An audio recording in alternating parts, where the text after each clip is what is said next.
Welcome to the African Hub for Sustainable Creative Economies, set of interviews with leading filmmakers, people in the film and digital world who are making our industry grow. My name is Avril Joffe. I'm the lead investigator for the South African Hub on Film and Digital Media, based at the University of the Witwatersrand in the Cultural Policy and Management Department.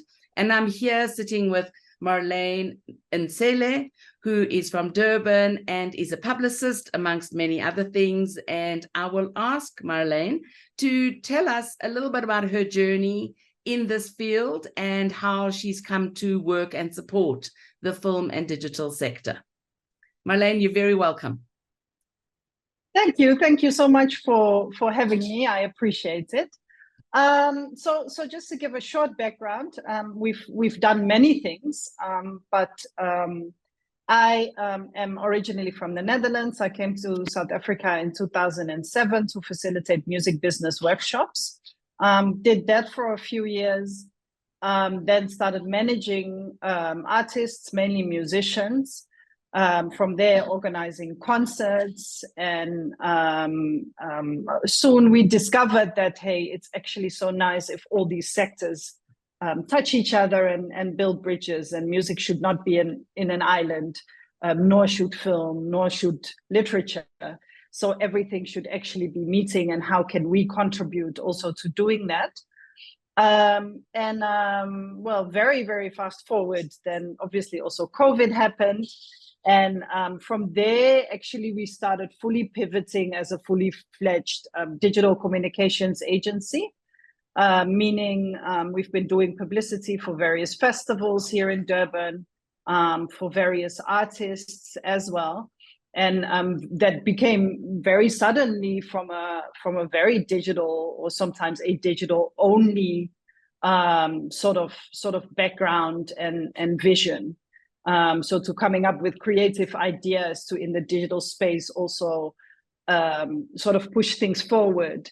From there, we also developed a project by the name of Msindo, which is a digital exhibition of indigenous instruments. It's also traveling in a physical form, but we also have like Instagram filters where people have 3D versions of the instruments, for instance. We also added an element of documentary. So we made short documentaries about each instrument, filming makers in rural areas of KZN. So yeah, and here we are. We keep on sort of pivoting and developing new projects and building bridges between all these genres. Yes.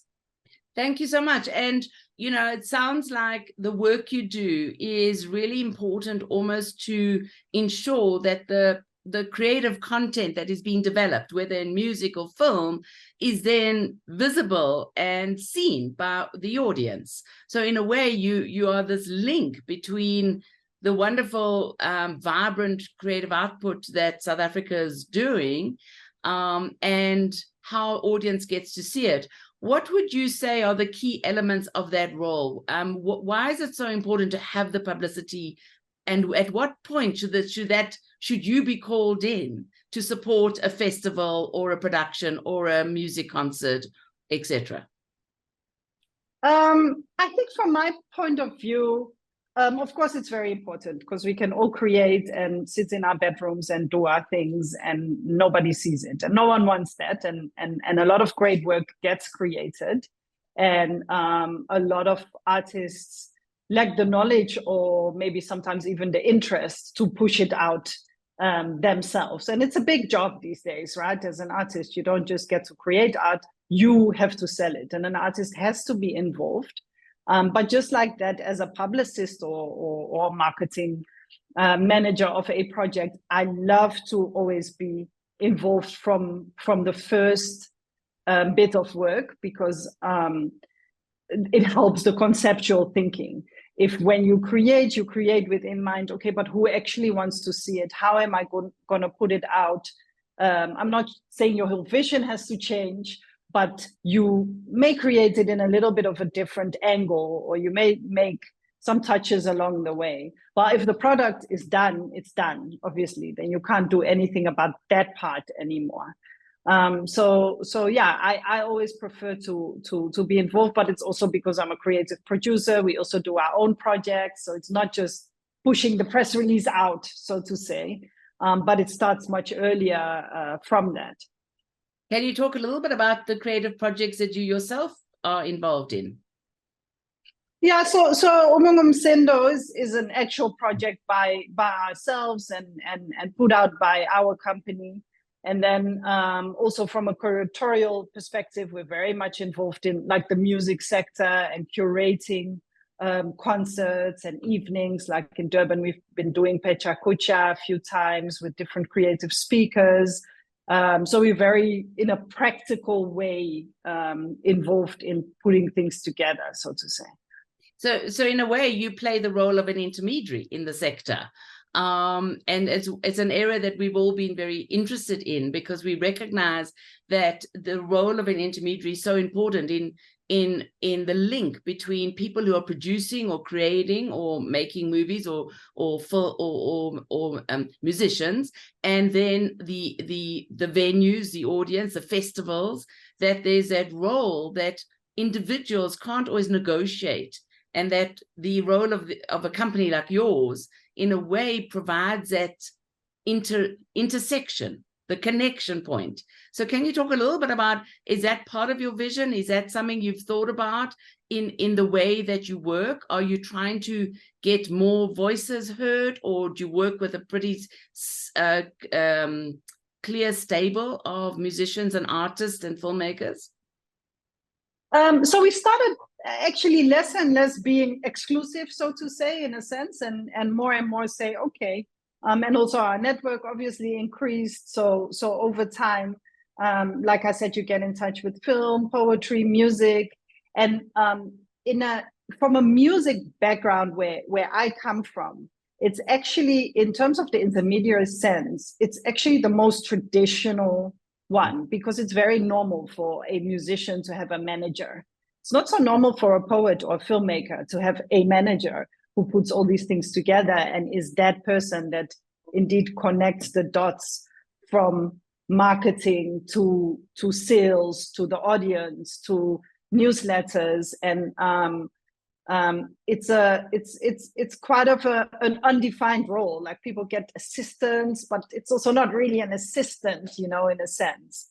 And I'd love to, I don't like see artists who I know have great work struggle, So it's really great to be able to help out and see connections and sometimes make bridges. And that is not even always, and I think we should all be doing that more.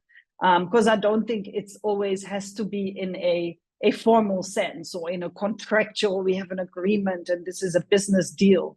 But this is how we all help this industry a bit forward, right? By connecting people with other people and connecting the dots and building those bridges, whether we're eventually involved in the output or not.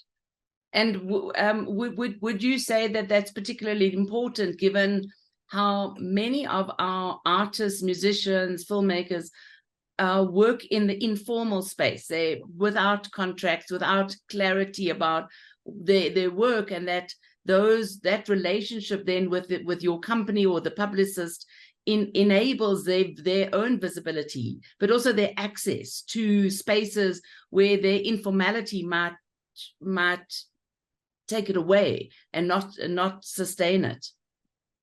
Absolutely. And it's of course, from that perspective, much easier for me to be that bad person who says, okay, where's your contract? What is the deal here on the table? And how are we going to write it down in a business agreement that's beneficial for both? I mean, it's the same when artists collaborate. You don't want to touch on that, right? You just want to make the work and you want to make it beautiful until it appears in a publication or it goes out somewhere or it starts making money. And then you have to go back and say, oh, we never touched on this. And it's not nice as an artist to have these conversations alongside a creative process. So I think from that sense, it's very beneficial to always have a third party sort of involved to facilitate that and be allowed to ask the difficult questions without having to ruin the project, so to say. I think that's such an important point, because as you say, it's not what people are necessarily thinking about. They're thinking about the project, the creative side, the artistic side, the output side, rather than the business dimensions that sit around it and that underpin it. But from your perspective, has there been a moment that you already feel that, wow, this is exactly the work I want to be doing, this is perfect, I've achieved everything I wanted to achieve? Or is there still something out there that is waiting for you to get your hands onto? I'm very ambitious. so I suppose we're never there. But what I really like about the work is that it's ever evolving.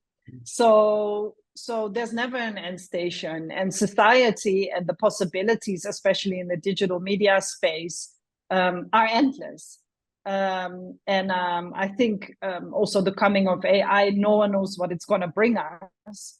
But I think we should have these conversations and embrace it and see how we can use it. I see that as an exciting time, in a sense, like what can it bring us there? And I'd love to keep doing projects and keep being ahead of that movement a little bit, and see how facilitate for artists to make use of those type of tools in a positive way. I mean, I think that's such an important part of what we've been trying to do, is looking at the relationship between the film industry and the digital media and digital technologies, and what opportunities and stresses it brings to the sector, and how must they be adapting or thinking, as you said, going forward. And, that was before AI became even so significant in our lives. So I think the journey you're on is really interesting. And I just want to thank you for sharing your experiences with the African Hub for Sustainable Creative Economies. And I wish you very well in the work going forward. You're welcome. Thank you for having me.